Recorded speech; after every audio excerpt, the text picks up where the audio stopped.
तुर्की एक ऐसा देश जो कई बार विनाशकारी भूकंप के झटकों से दहला है। चाहे वो 1999 की बात करें जिसमें 15,000 से ज़्यादा लोगों की जान गई थी, चाहे 2011 की बात करें जिसमें 600 से ज़्यादा लोगों की जान गई थी, चाहे अभी हाल ही की घटना 6 फरवरी 2023 की बात करें जिसमें 5,000 से ज़्यादा लोगों की जान गई थी। आखिर क्यों भूकंप कुछ चुनिंदा जगहों पर ही आते हैं?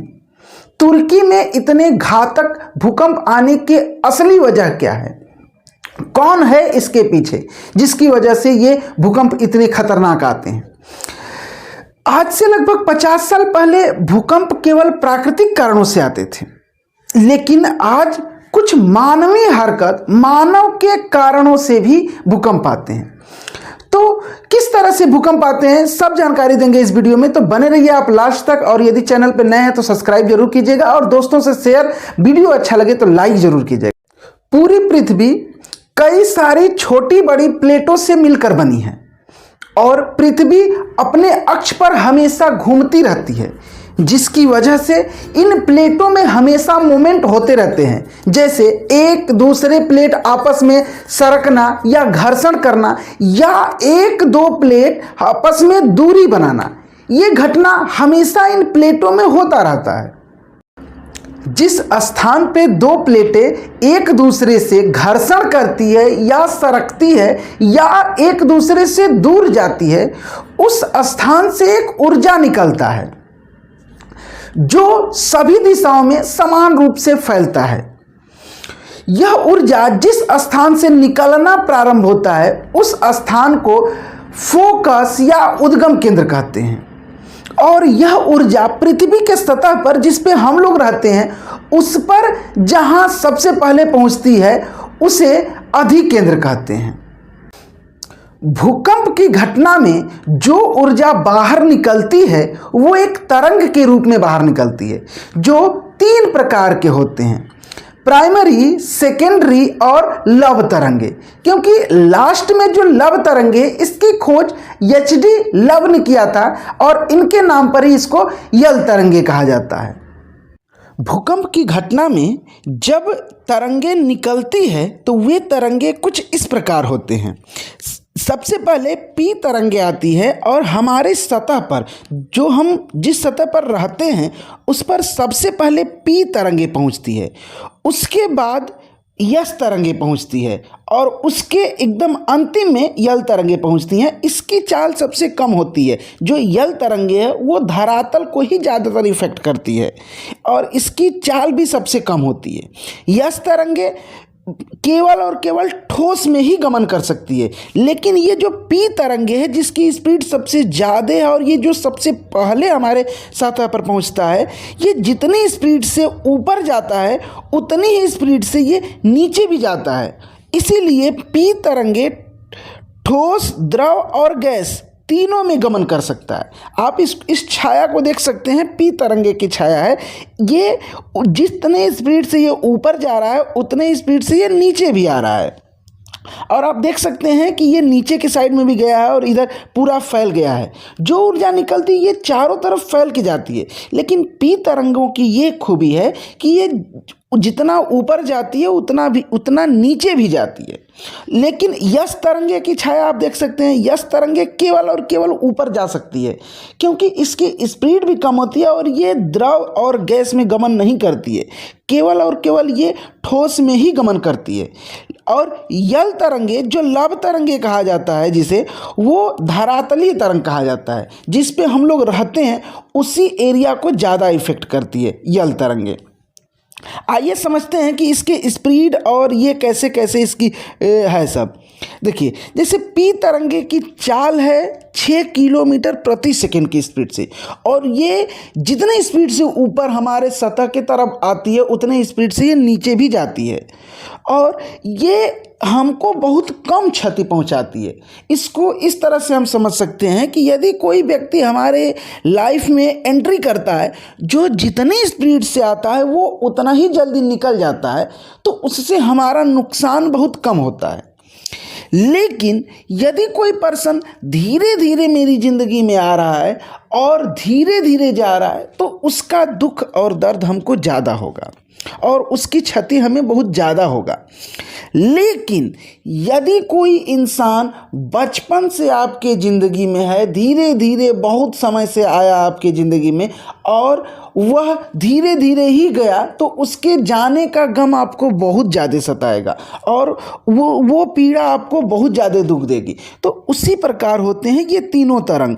आप समझ सकते हैं, देखिए पी तरंग, यस तरंग और यल तरंग। जैसे पी तरंग का स्पीड सबसे ज़्यादा होती है, तो ये ज़्यादा होने की वजह से ये ठोस, द्रव, गैस तीनों में जाती है।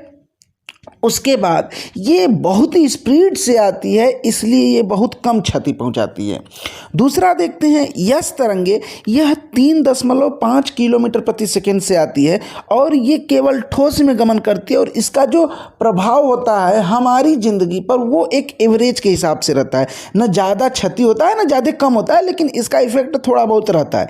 लेकिन यल तरंगे, लव तरंगे जो है ये 1.5 किलोमीटर प्रति सेकंड की चाल से आती है और हमारे धरातल को ही, जिस पे हम लोग रहते हैं, उसको पूरा हिला डुला देती है। आप इसका ग्राफ भी दे सकते हैं। पी तरंगे छोटा छोटा छोटा छोटा बना के निकल जाती है बहुत स्पीड से और यस तरंगे थोड़ा बड़ा बनाती है पी से और यल तरंगे है जो सबसे बड़ा बनाती है और धीरे धीरे इसके तरंग ऊपर नीचे होंगे और जिसकी वजह से ये हमारे पृथ्वी को सबसे ज़्यादा, जिस पे हम लोग रहते हैं, सर्वनाश करती है। आप इस तीनों का छाया देख सकते हैं, यही तीनों मतलब छाया है और इस तरह से ही पी और यस तरंगे आती है। आइए समझते हैं भूकंप आने का प्रमुख कारण क्या है, किस वजह से भूकंप आते हैं। भूकंप में सबसे ज़्यादा क्षति जो प्लेटों का मोमेंट होना, जब प्लेटें एक दूसरे के करीब आती है या फिर दूर जाती है, इस घटना में भूकंप से ज़्यादा क्षति होता है। जब दो प्लेट एक दूसरे के करीब आते हैं तो इस घटना को अभिसरण गमन बोला जाता है, यानी कि दो प्लेटें एक दूसरे के करीब आके सटेंगी, टकराएंगी या घर्षण करेंगी या घिसरी सरकेंगी। और जब दो प्लेटें एक दूसरे से दूर जाएंगी तो बीच में जो गैप होगा उसमें से कुछ ज्वालामुखी के जो अंदर के लावा होते हैं वो बाहर आ जाते हैं। तो अवकरण की घटना ज़्यादातर समुद्र में होते हैं और अभिसरण की घटना ये पृथ्वी जिस पे स्थल पे भी हो सकता है और जल में भी हो सकता है। तो ये इस तरह से ज़्यादातर भूकंप हमारे यहाँ आते हैं। ये प्लेटों का मोमेंट ही विनाशी कारण कहलाता है, इसी वजह से मानव पर ज़्यादा इफेक्ट पड़ता है। ये समझते हैं मानव जनित क्या क्या कारण है जिसकी वजह से भूकंप आते हैं। पहला हम लोग देखते हैं कि खनन वाले क्षेत्र में जहां पर अंदर से मटेरियल निकाल दिया जाता है और ऊपर एक छत टाइप का बन जाता है, वहां कभी बारिश से या कभी ऑटोमेटिकली अपने से भी वो छत ढह जाता है, जिसकी वजह से भूकंप आते हैं। कभी कभी बहुत बड़े बड़े बांध बना देने से एक बहुत जलाशय इकट्ठा एक जगह हो जाता है और वो बांध को ढकेलता है, जिसकी वजह से भी भूकंप आने की संभावना हो जाती है। और कभी कभी परमाणु या रासायनिक विस्फोट होने की वजह से भी भूकंप आ जाते हैं। वैज्ञानिकों द्वारा पूरे पृथ्वी पर कई सारे ऐसे जगहों को चिन्हित किया गया है जहां पर दो प्लेटें आपस में हमेशा मूवमेंट करती है। अब ऐसे जगहों पर वैज्ञानिकों द्वारा बड़े बड़े बिल्डिंग बनाने के लिए रोका जाता है, मतलब ऐसे जगह पर बिल्डिंग बनाने से भूकंप आने की संभावना रहती है। लेकिन आज विकासवाद के युग में लोग विकास को देखने के चक्कर में वैसी जगहों पर भी बिल्डिंग बना देते हैं जहां भूकंप आने की संभावना ज़्यादा है। अब वैसी जगह पर प्लेट का भी मोमेंट है और ऊपर से आप बिल्डिंग बना दिए तो वो मोमेंट और ज़्यादा हो जाता है और वहां पर भूकंप आने की संभावना और भी ज़्यादा बढ़ जाती है।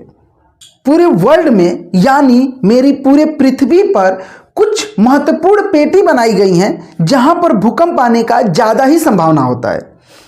तो आइए समझते हैं वह कौन कौन सा जोन है या कौन कौन सी पेटी है जहां पर भूकंप ज़्यादा आता है।